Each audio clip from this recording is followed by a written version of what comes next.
हिंदू धर्म में भगवद गीता को सबसे पवित्र ग्रंथों में से एक माना जाता है। श्रीमद् भगवत गीता में भगवान कृष्ण के उन उपदेशों का वर्णन है जो उन्होंने महाभारत युद्ध के दौरान अर्जुन को दिए थे। गीता में धर्म के मार्ग का अनुसरण करते हुए कर्म करने की शिक्षा दी गई है। शास्त्रों के अनुसार भगवद गीता में मनुष्य को अपनी हर समस्या का हल मिल सकता है। माना जाता है कि गीता के बातों का अनुसरण करने से जीवन बदल जाता है और व्यक्ति को हर काम में सफलता मिलती है।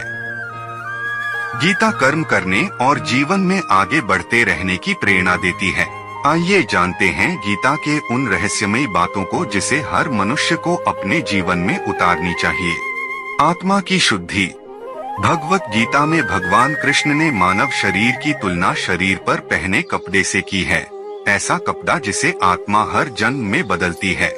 अर्थात मानव शरीर आत्मा का अस्थायी वस्त्र है जिसे हर जन्म में बदला जाता है। इसका तात्पर्य यह है कि हमें शरीर से नहीं उसकी आत्मा से व्यक्ति की पहचान करनी चाहिए। हमें अपनी आत्मा को सदैव शुद्ध रखना चाहिए। हमें कभी किसी का बुरा नहीं सोचना चाहिए। आत्मा ही शरीर की ऊर्जा होती है। हमारे शरीर त्यागने के बाद ये किसी और शरीर में वास करती है। व्यक्ति के मरने के बाद जो रीति रिवाज किए जाते हैं वे सब आत्मा शुद्धि के लिए ही किए जाते हैं। एक नवजात शिशु की आत्मा बहुत पवित्र होती है। संसार में आने के बाद अपने कर्मों से ही हम आत्मा को अशुद्ध करते हैं। क्रोध पर नियंत्रण। हम क्रोध को सामान्य भावना मानते हैं, लेकिन यह सामान्य भावना व्यक्ति के भीतर भ्रम की स्थिति पैदा करती है। क्रोध हमारे मस्तिष्क की सोचने की क्षमता को क्षीण कर देता है। इसके फलस्वरूप हमारा मस्तिष्क सही और गलत के बीच अंतर करना छोड़ देता है।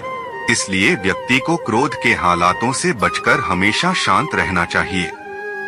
ये बात हमें कई बार महसूस होती है जब हम गुस्से में किसी को कुछ भला बुरा सुना देते हैं या कोई ऐसा निर्णय ले लेते हैं जिसका हमें पश्चाताप होता है।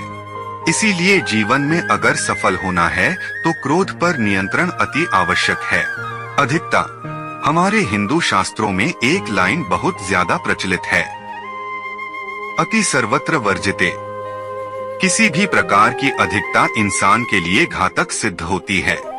संबंधों में कड़वाहट हो या फिर मधुरता, खुशी हो या जान लेता है, वह अपने व्यक्तित्व का निर्माण करके हर काम में सफलता प्राप्त कर सकता है। फल की इच्छा छोड़ देनी चाहिए।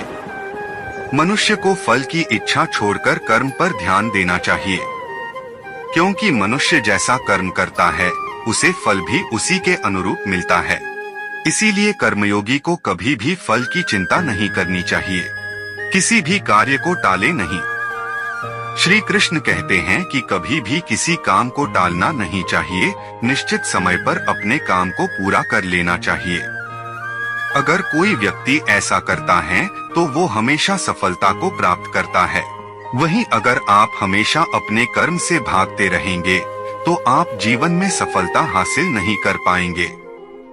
गीता में कहा गया है कि यदि व्यक्ति का कर्म सही दिशा में हो तो वह बड़ी से बड़ी मुश्किल का सामना भी आसानी से कर लेता है और कभी उसे असफलता का सामना नहीं करना पड़ता है। जरूरी नहीं है कि हर व्यक्ति हर काम में माहिर हो या वो सभी कार्यों को सही तरीके से कर सकता है। इसलिए अपनी शक्ति पहचानें और उसी काम को करने का प्रयास करें जिसमें आप अच्छे हैं। इससे भी आपकी सफलता निश्चित है।